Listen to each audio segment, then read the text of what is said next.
고린도후서 4장 7절에서 11절 말씀입니다. 고린도후서 4장 7절에서 11절 말씀. 교독하지 말고 우리 같이 읽겠습니다. 주부를 참고하시면 버전이 달라도 우리가 이제 같이 단어를 또 볼 수 있겠죠. 7절부터 시작. 우리가 이 보배를 질그릇에 가졌으니 이는 능력의 힘이 큰 것이 하나님께 있고 우리에게 있지 아니함을 알게 하려 합니다.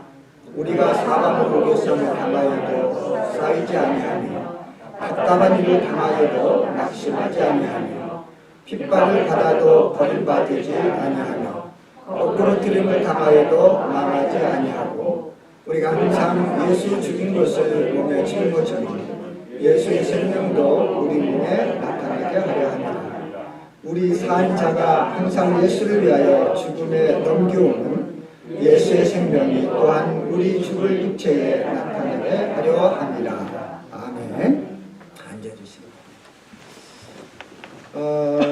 우리 신장로님 60 넘으니까 깜빡깜빡 했다고 했는데 제가 볼 때 여기 계신 분들 대부분이 깜빡깜빡 할 수 있는 그런 연령대예요. 그래도 얼마나 그 자신감 있게 능숙하게 잘 인도하시는지 또 말씀 전에 우리가 은혜를 받았습니다. 오늘 고린도후서 4장 7절에서 11절 말씀을 갖고 이제 말씀을 증거를 하겠습니다. 시간이 참 빨리 흘러요, 그렇죠? 얼마 전에 2021년 1월이 됐는데 벌써 10월 중순으로 접어듭니다. 지난주 예배 끝나고 주일밤 자고 월요일 아침 일찍 이제 일어났어요. 일어나가지고 이제 묵상 전에 제 책 앞에 이렇게 달력이 있어요. 그래서 달력을 보니까 벌써 정말 10월 중순이에요. 정말 빠르더라고요. 그러면서 제가 생각이 지금부터 30년 전인 1991년 10월 첫 주일은 어떤 말씀을 내가 전했던가 그 생각이 들어요. 그래서 찾아보려고 하니까 겁이 덜컥 나는 거예요. 왜냐하면 여기 있다가 아프리카 가고 또 아프리카에서도 여기저기 자꾸 옮기다 보니까 제가 가지고 갔던 지난날에 설교했던 내용들을 많이 분실했거든요. 근데 그때 1991년 10월 첫 주일 설교한 것이 있을까? 아니면 분실됐을까? 염려가 됐는데 한번 설교처를 다 찾아봤어요. 근데 참 고마운 것은 집사람이 아프리카 있을 때 제 설교철이 여기저기 막 이렇게 질서 없이 있으니까 그걸 다 모아가지고 연도별로 월별로 해서 파일을 만들어 놨는데 혹시나 해서 거기 보니까 정말 있어요. 할렐루야. 1991년 그날이 10월 첫 주일이 10월 6일이더라고요. 올해는 10월 3일이었잖아요. 그래서 그때는 어떤 설교를 했던가 자세히 다시 읽어보면 그때 당시에 성도들의 처한 상황이나 지금이나 뭐 비슷한 거 있지 않을까? 이런 생각이 들었어요. 그래서 2주 전부터 오늘 말씀을 준비하려고 준비해왔던 것을 일단 옆에 내려놓고 그날 것을 30년 전 거를 한번 찾아봤어요. 그때는 제가 30대 초반 한참 펄펄 나를 때예요.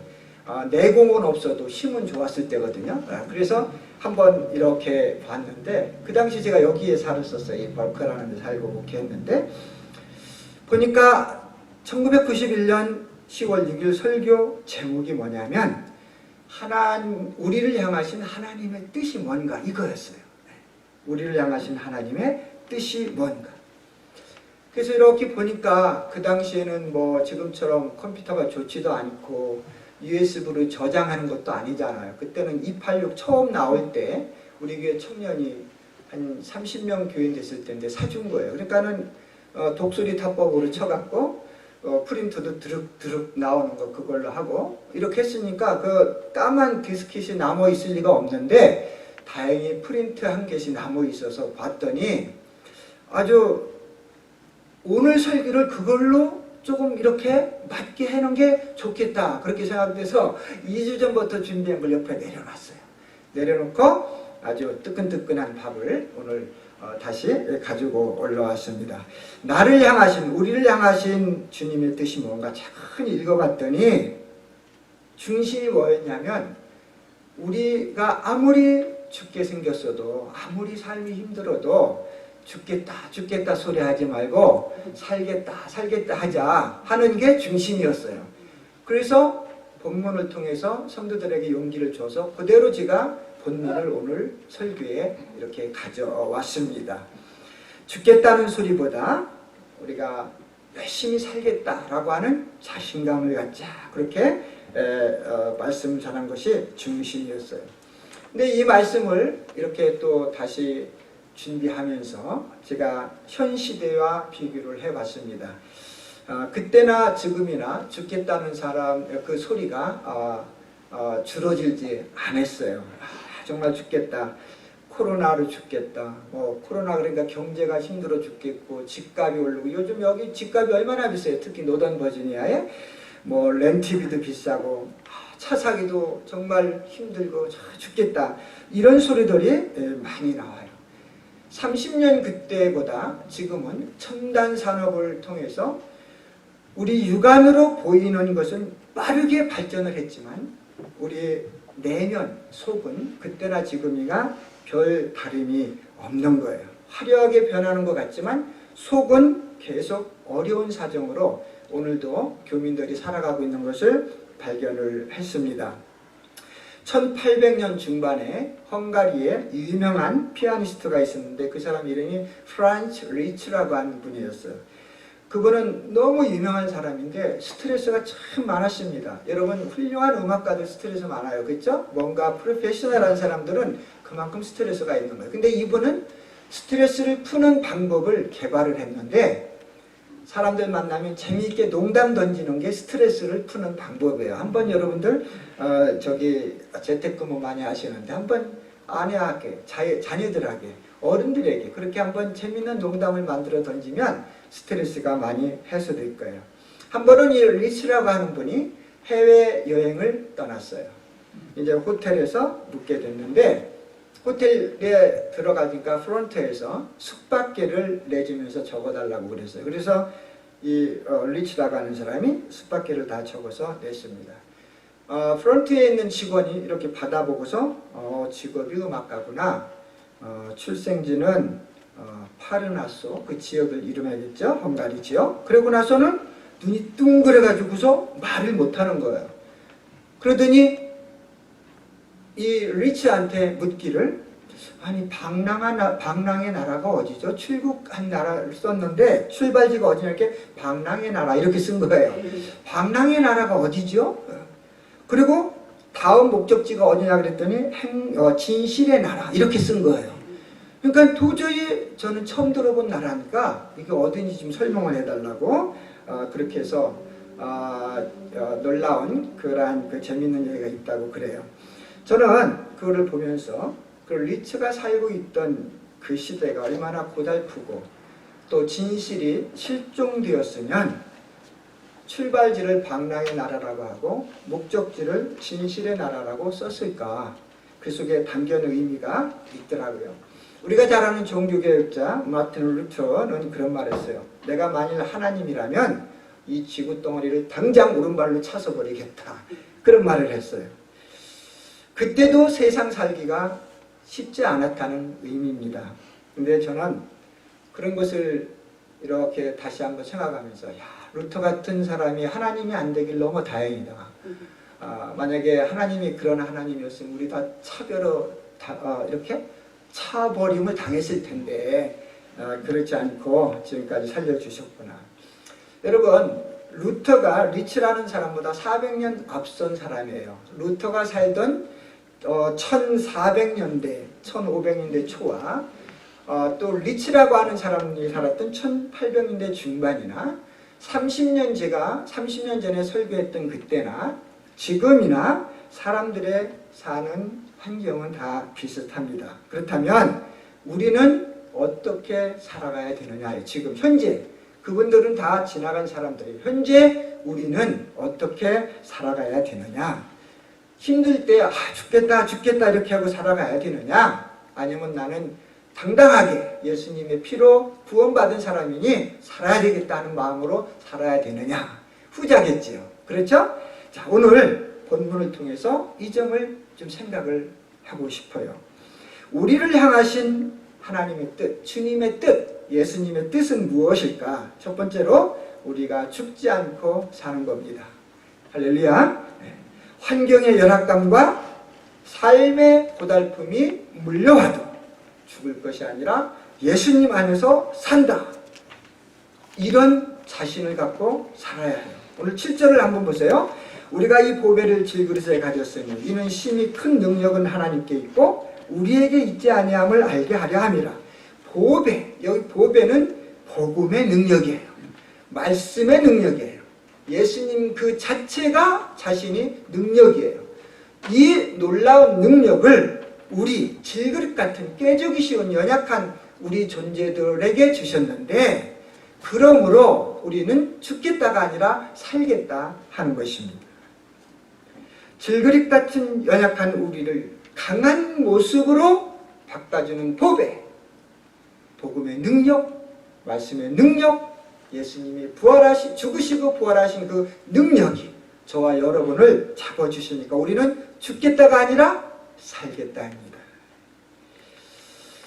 이런 보배를 가지고 있음에도 우리 모습들을 뒤돌아보면은 죽겠다 소리 계속 나와요. 일이 잘 안 풀려서 죽겠고, 계획한 일들이 잘 안 풀릴 뿐만 아니라 꼬여서 죽겠고, 어떤 때는 자녀들이 속썩여서 죽겠고, 어떤 때는 나에게 좋은 충고를 주는 친구가 안 입고 와서 죽겠고. 근데 더 웃기는 거는 꼬맹이들도 죽겠다는 소리를 너무 잘해요. 마치 죽으러 태어난 사람들처럼 죽겠네 죽겠네 입에 달고 살아갑니다. 요즘 가을이라 얼마나 풍성해요. 이제 아침마다 집사람하고 저희 동네 주변을 걷는데 매일마다 새로워요. 그 새로운 것 중에 뭐냐면 도토리가 아침마다 더 떨어지는 거예요. 이게 도토리를 이렇게 밟으면 너무 미안하고 깨지고 그래서 제가 구부려서 줍기는 그렇고 그래서 발로 툭 찼더니 도토리가 통통통통 튀어서 나가더라고요. 근데 그 순간에 제가 뭐를 느꼈냐면 도토리도 나한테 말을 하네? 도톨도톨도톨도톨 말을 하네?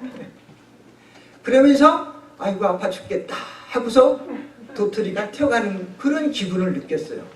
이게 별거 아닌 것 같은데 말 같지도 않은 건데 제가 혼자 생각하면 얼마나 무서운지 죽겠더라고요. 하나님이 그러한 축복을 저희들에게 주셨어요. 여러분, 재미있어서 배꼽 잡고 웃으면서 죽겠다, 이건 너무 좋은 거예요. 하는 일이 잘 풀려서 기분 좋아 죽겠네, 좋은 거예요. 그런 웃음은 우리의 정신과 마음을 윤택하게 해주는 양약이 되는 거예요. 여러분, 주위 사람이 많이 웃기면서 사세요. 그러나 잘못된 웃기면 안 되고요. 여러분, 하나님의 능력 안에 사는 사람은 죽겠다가 아니고 살겠다입니다. 오늘 말씀하잖아요. 사방으로 우겨싸움을 당하여도 크신 능력을 가진 주님이 우리와 함께합니다. 답답한 일을 당하여도 낙심하지 않도록 용기를 주심이 우리와 함께하십니다. 박해를 받아도 버려지지 않고 거꾸로 트림을 당하지 않도록 지켜주시는 주님이 저와 여러분과 함께하십니다. 그래서 우리는 살겠다입니다. 빌립보서 4장 13절에 내게 능력 주시는 자 안에서 내가 모든 것을 할 수 있느니라. 요한복음 10장 10절에 능력의 주님께서 이렇게 말씀하셨어요. 도적이 오는 것은 도적질하고 죽이고 멸망시키는 것뿐이요 내가 온 것은 양으로 생명을 얻게 하고 더 풍성하게 얻게 하려 하는 것이다. 여러분, 아무리 큰 나무, 큰 거목이라고 해도 생명이 없는 나무는요 잔잔한 물에도 흘러가요. 힘이 없어요. 그리고 뿐만 아니라 잎새를 피울 수가 없어요. 그런데 아무리 작은 나무를 할지라도 생명이 있으면 추운 겨울이 지나고 나면 싹을 틔워요. 잎새를 피워요. 그리고 아무리 작은 물고기라 해도 아무리 강한 물살을 거슬러 올라가요. 생명만 있으면. 그 영적인 생명을 하나님이 저와 여러분에게 주신 거예요. 그러니까 우리는 살렸다는 거예요. 로마서 8장 35절로 37절에 누가 우리를 그리스도의 사랑에서 끊으리요? 환난이나 곤고나 박해나 기근이나 적신이나 위험이나 칼이랴. 여기 적신이라고 하는 뜻은 뭐냐면 헐벗고 굶주린 상태예요. 이것이 우리를 끊을 수 있느냐? 지금 시대가 그 당시 시대도 그렇지만 삶이 힘들고 어려워도 이것이 우리를 끊을 수가 없는 거예요. 하나님이 우리와 함께 하시기 때문에 그렇습니다. 그래서 31절에 그러나 우리를 사랑하시는 이로 말미암아 우리가 넉넉히 이기느니라. 할렐루야. 우리는 살기 위해서 태어났고 살기 위해서 살아가고 살기 위해서 일을 하는 것입니다. 궁극적인 삶은 영원한 삶입니다. 자, 두 번째로 우리를 향하신 하나님의 뜻은 뭐냐면, 잘 들으세요. 정신 바짝 차려 혼동되지 않습니다. 살아있는 사람을 알면서 살아가는 거예요. 그냥 나 혼자 사는 것이 아니에요. 이웃과 교제도 서로를 잘 알면 더 재미있어요. 더 깊은 교제를 나눌 수 있어요. 부부 사이도 서로를 알면 더 아름다운 사랑을 나눌 수가 있습니다. 자, 그러면 우리가 이 땅에서 아름답게 가치 있게 살려면 산 사람을 알아야 돼요. 성경에 그분을 소개하고 있어요. 요한복음 1장 12절에 영접하는 자 곧 그 이름을 믿는 자들에게는 하나님의 자녀가 되는 권세를 주셨다고 했어요. 요한복음 1장 29절에 보라 세상 짐을 지고 가는 하나님의 어린 양이로다. 사도행전 4장 12절에는 다른 이로서는 구원을 얻을 수 없나니 천하 인간에게 구원을 얻을 만한 다른 이름을 우리에게 주신 일이 없음이니라 하였더라. 성경에서 얘기하는 우리가 산 사람을 알고 살아가야 할 때 산 사람은 예수 그리스도예요. 할렐루야. 성자 하나님이세요. 다시 말하면 이 예수 그리스도를 구원자로 모시고 살아가는 것이 하나님이 우리를 향한 뜻이라는 말이에요. 우리 믿는 사람들이 이 땅에 살면서 심려를 기울여야 할 일이 너무 많아요. 그러나 그 중에서 가장 심려를 기울여야 하는 것은 예수님을 믿고 알아가는 삶입니다. 성경에 하나님과 동행하다가 하늘로 승천한 사람들이 두 사람이 있어요. 우리가 잘 알죠? 창세기 5장 속에 보면은 에녹이 나와요. 읽지는 않겠습니다. 다 아니까 에녹은 아담의 7대 손이죠. 그리고 65세 때 아들을 낳고 300년을 하나님과 동행하다가 승천했어요. 죽지 않고. 에녹이 하나님과 동행하더니 하나님이 그를 데려가심으로 세상에 있지 아니하였다. 또 엘리야가 있어요. 엘리야도 그중 한 사람이에요. 물론 에녹처럼 성경에 동행이라는 말은 나오지 않았습니다만 우리가 다 알잖아요. 그는 하나님과 동행했어요. 그래서 죽지 않고 승천의 축복을 얻은 거예요. 여러분, 이 부분이 왜 그렇게 중요하냐면 이 문제가 해결되지 않으면, 그러니까 예수님을 모시는 문제가 해결되지 않으면 우리가 살 때 아이고 죽겠다 나오는 거예요. 그래서 예수님을 나의 생명의 구세주로 모셔야 되는 게 그렇게 중요한 겁니다. 옛날 프랑스의 한 시인이, 제가 이름은 까먹었는데요, 이런 시를 썼어요. 시보다도 그 말을 한 건데, 그 당시에 유명한 황제가 프랑스 황제가 세상을 떠났어요. 근데 그렇게 삶이 그 황제가 거룩하지 못했어요. 좋지 못했어요. 세상을 떠나고 다 장례식을 치렀는데 이 시인이 그런 글을 썼어요. 무덤 속의 황제보다 살아있는 거지가 더 존엄스럽다. 그래가지고 그 황제들 측근에서 난리가 난 거예요. 감히 시인 주제에 황제를 모독할 수 있나. 근데 그 시 속에 아주 중요한 의미가 있어요. 그 뜻은 뭐냐면 산 사람인 예수님을 섬기고 믿지 못하고 살면 나중에 죽어서 영원히 버림을 당한다는 뜻입니다. 여러분 곰곰이 생각해 보세요. 여러분 하루의 삶 속에서 얼마만큼 주님을 생각하고 살아가십니까? 물론 여러분과 저 또 목사님들하고의 비교할 수는 없어요. 여러분 또 여러분들에게 주어진 삶이 있어요. 거기서 열심히 하면 돼요. 똑같은 뭐 이만큼 했으니까 여러분도 이만큼 해라, 그 소리는 제가 하는 게 아니에요. 그러나 여러분의 삶의 현장에서 얼마만큼 주님을 생각하고 사는지, 이건 여러분이 스스로 셀프 체크를 해야 됩니다. 자, 세 번째, 사는 사람들과 함께 살아가는 것이 하나님의 뜻이에요. 조금 운동스러워요? 두 번째, 산 사람과 사는 거. 세 번째, 산 사람들, 복수입니다. 산 사람들과 함께 살아가는 거예요. 눈치 빠른 분은 벌써 100점 맞았을 거예요. 자, 산 사람들과 함께 살아간다는 것은 성도들과의 아름다운 교제 속에서 살아가는 거예요. 왜 그렇습니까? 사람은 사람을 만나야 대우를 받습니다. 여러분, 동물한테 아무리 가서 내가 너를 사랑한다 해보세요. 그래서 동물이 우리한테 오는 그 반응은 동물처럼 우리를 대하는 거예요. 우리가 머물고 있는 집에 고양이 하나 있어요. 페이스라고. 너무 귀여워요. 너 귀여워서 좀 사랑해주면은 그 녀석은 저를 저처럼 대우해요. 그렇게 하더라고요. 사람은 사람을 만나야 대우를 받는 것처럼, 그와 같이 크리스찬들은 크리스찬들과의 어울려지는 삶을 잘 관리하면 영적인 열매를 많이 나눌 수가 있는 거예요. 신앙적으로 조언도 듣고요. 서로 용기를 주고, 요즘같이 힘들 때 어디 가서 우리가 조언을 얻고 용기를 얻을 수 있어요? 누구에게 줄 수 있어요? 믿지 않는 사람들한테 가서 하겠습니까? 그렇지 않잖아요. 우리가 성도끼리 하나가 돼서 정말 아름다운 영적 교제를 나누는 것을 얘기합니다.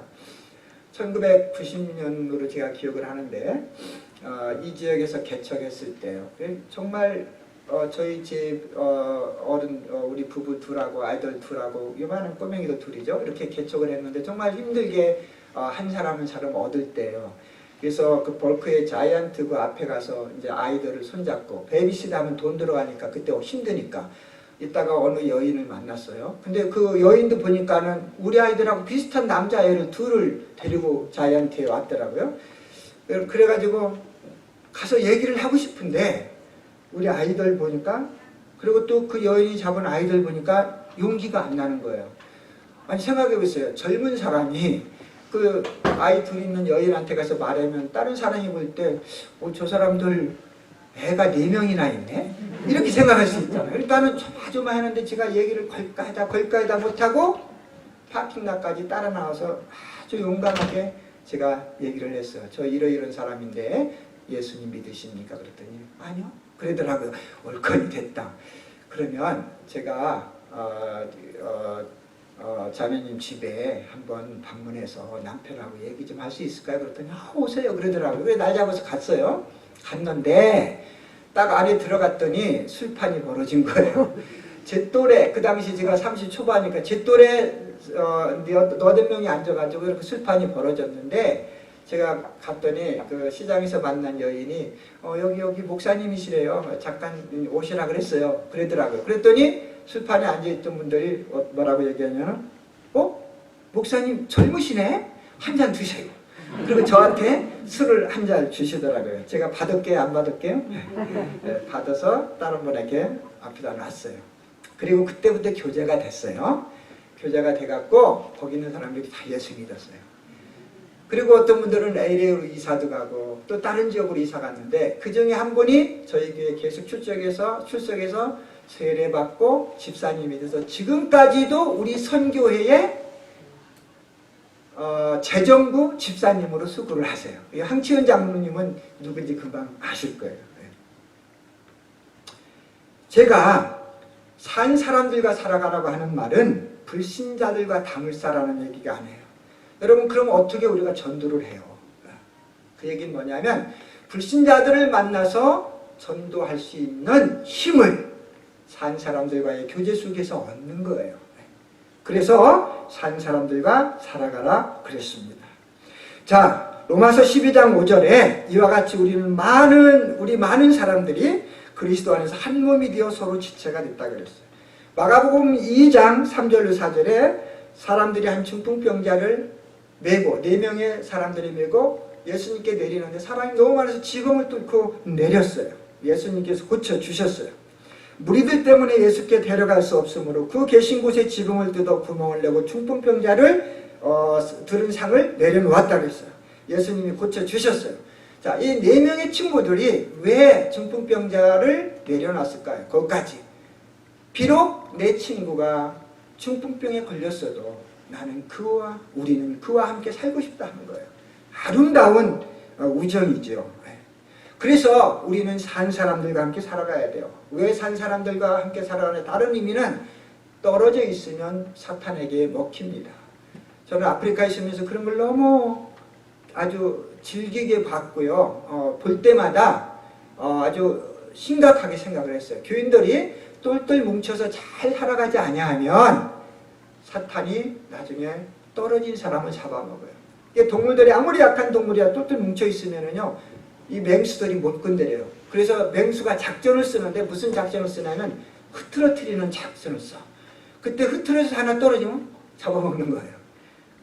사탄이 그런 작전으로 오늘날 성도들을 유혹합니다. 그래서 우리는 산 사람들과 함께 살아가야 됩니다. 할렐루야. 네 번째는 산 사람들을 만들어가면서 사는 거예요. 산 사람들을 만들어가는 거예요. 메킹하는 거예요. 만들어가는 거예요. 이거는 전도와 선교를 이야기합니다. 사업을 경영하는 사람들에게 철칙적인 법이 하나 있는데 생산성이 없으면 문 닫아버리는 거예요. 여러분, 주님께서도 열매 없는 무화과 나무를 찍으셨어요. 누가복음 13장 9절에 무화과 열매가 열리지 않으니까 농부가 찍어버리라고 하니까 일하는 사람들이 조금만 더 참아주세요. 조금만 한 번 더 기회를 주지요. 그래도 이후에 만일에 열매가 없으면 죽여버렸어요.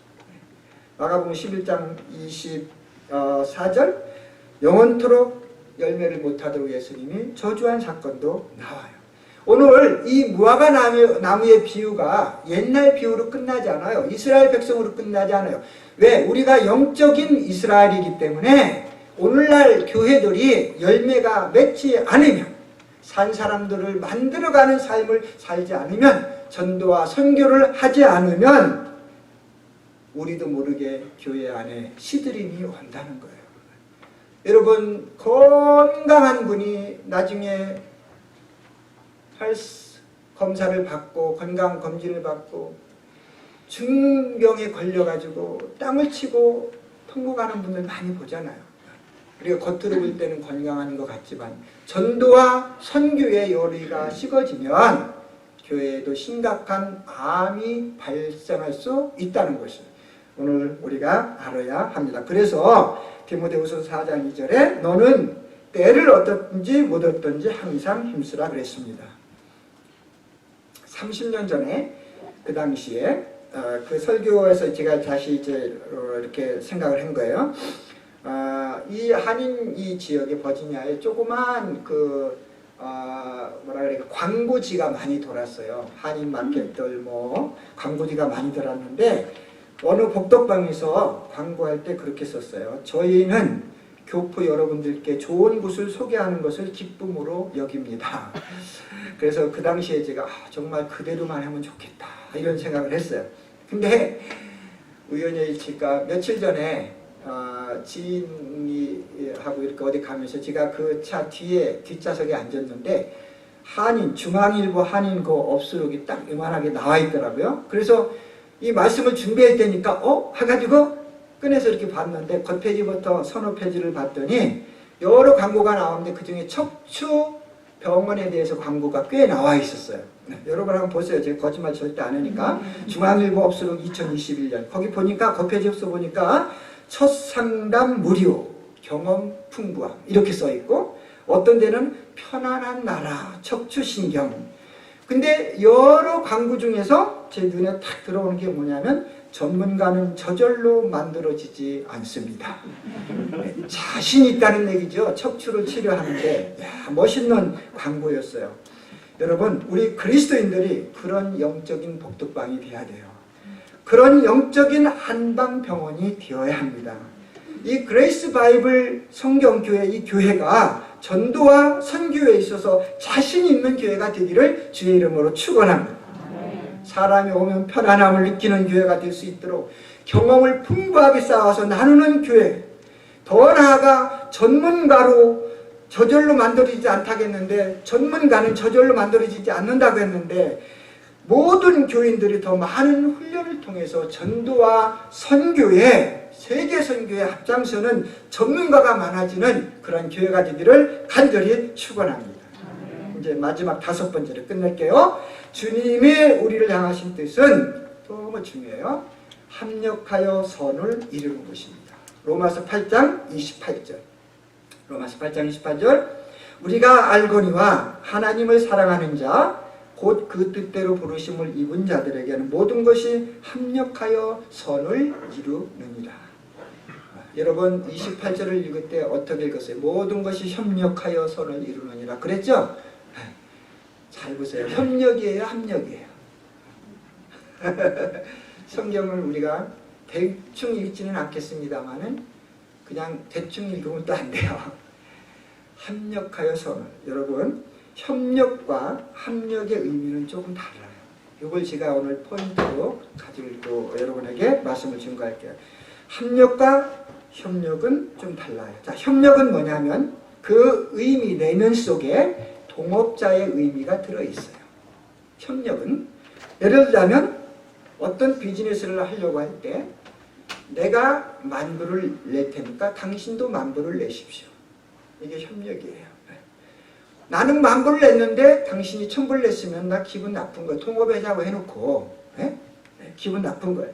그래서 협력에만 강조하게 되면, 신경 쓰게 되면 동동하지 못함으로 인해서 오해가 발생하고 불만이 올 수 있고 불평의 소지가 있는 거예요. 그런데 합력은 달라요. 그 내면에 긍휼과 이해심의 의미가 담겨 있어요. 자, 예를 들어볼까요?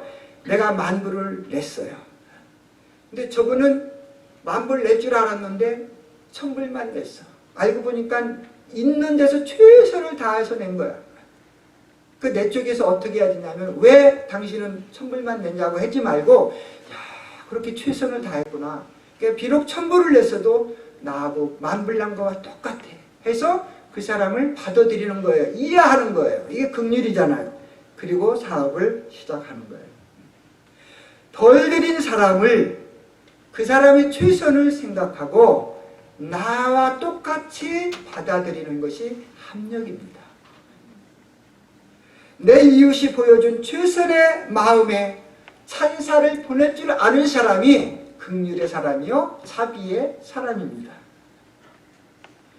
교회의 일은 동등한 능력을 가진 사람끼리만 모여서 하는 것이 아니라 능력의 낮고 늦음을 떠나서 모두가 예수님의 사랑 안에서 한 식구가 돼서 일하는 것이 합력입니다. 이것을 다른 용어로 하면 각자 달란트는 달라도 그 달란트들이 모여서 아름다운 화음, 찬양의 소리가 나오는 것이고, 각자 달란트를 달라도 악기는 달라도 함께 모여서 아름다운 오케스트라 사운드가 나오는 것입니다. 이것이 합력이에요. 그래서 합력이라고 할 때 합자, 중국어를 의미를 보면 여럿이 모여서 하나가 되는 거예요. 너무 귀한 단어 아닙니까, 여러분? 근데 우리는 협력으로만 했잖아요, 그동안. 여러분, 합력이 왜 이렇게 중요하냐면은 요즘 교회들이 협력에 너무 치중을 해요. 그 나쁜 거 아니에요. 우리도 필요해요. 그러나 합력보다도 치중해요. 예를 들어 볼까요? 큰 교회에게는 큰 교회끼리 놀아. 목사님들도 큰 교회 목회하는 분들은 큰 교회 목사님들끼리 모여. 작은 교회는 작은 교회끼리고요. 그러니까는 서로 얻을 수 있는 소스를 얻지를 못하는 거예요. 이런 벽이 허물어질 때 정말 하나님이 원하는 우리가 하나가 될 수 있는 것입니다. 뿐만 아니라 교회 내부에서도 이런 문제가 걸림이 돼서 파당이 나누어지는 거예요. 여러분, 협력 중요해요. 그러나 포커스가 거기에만 맞춰지면 교회는 반드시 문제가 일어납니다. 자, 그래서 합력을 잘하면 협력보다 더 큰 역사가 일어나. 왜? 협력이 협력보다 더 기독교적입니다. 협력이 협력보다 더 초대교회 정신에 가깝습니다. 초대교회는 그렇게 나눴습니다. 그리고 협력이 협력보다 예수님의 사상에 더 가깝기 때문에 오늘 교회 안에는 협력의 선이 이루어져야 합니다. 다행히 제가 2개월 반 정도 지금까지 여러분들을 이렇게 섬기면서 느끼는 것은 뭐냐면 그레이스 바이블 교회가 협력보다 협력에 더 많이 치중되어 있더라고요. 이건 놀라운 자산입니다. 이제 앞으로 새로 오실 목사님 오시면 남은 일이 뭐냐면 이제 부흥을 위해서 전진하는 길이 남아있는 거예요. 근데 여러분, 교회가 이제 부흥하다 보면 반드시 협력 때문에 오는 문제가 있을 수 있습니다. 그때 우리가 어떻게 그 일을 해결해 갈 수 있느냐? 협력하는 거예요. 여러분 교회가 그런 교회가 돼서 축복 많이 받는 교회가 되기를 간절히 바랍니다. 그래서 오늘 제목에 하나님의 뜻은, 교회를 향한 하나님의 뜻은 무언가 했는데, 우리가 뭐예요? 우리 크리스찬들은 우리가 교회라 그래. 영적 교회. 교회의 원어는 에클레시아예요. 에클레시아는 불러냄을 받은 사람들이에요. 그 무리들이에요. 세상으로부터. 그래서 우리라고 하는 대신 오늘 제가 제목에 교회라고 하는 단어를 넣은 거예요. 여러분 간절히 바랍니다. 때로는 환경이 힘들고요. 변화가 있다 보면 고통이 올 때도 있어요. 특히 여러분 지금 시청은 이제 교회가 변화되어야 될 때가 온 거예요. 이 새로운 변화로 인해서 염려도 올 수가 있지만 염려하지 마세요. 우리의 힘이 되시는 주님이 우리의 등 뒤에서 우리를 밀어주시는 거예요. 일어나라. 그럼 내가 밀어준다. 그럼 반드시 좋은 열매로 하나님께 큰 영광을 돌릴 줄로 믿습니다.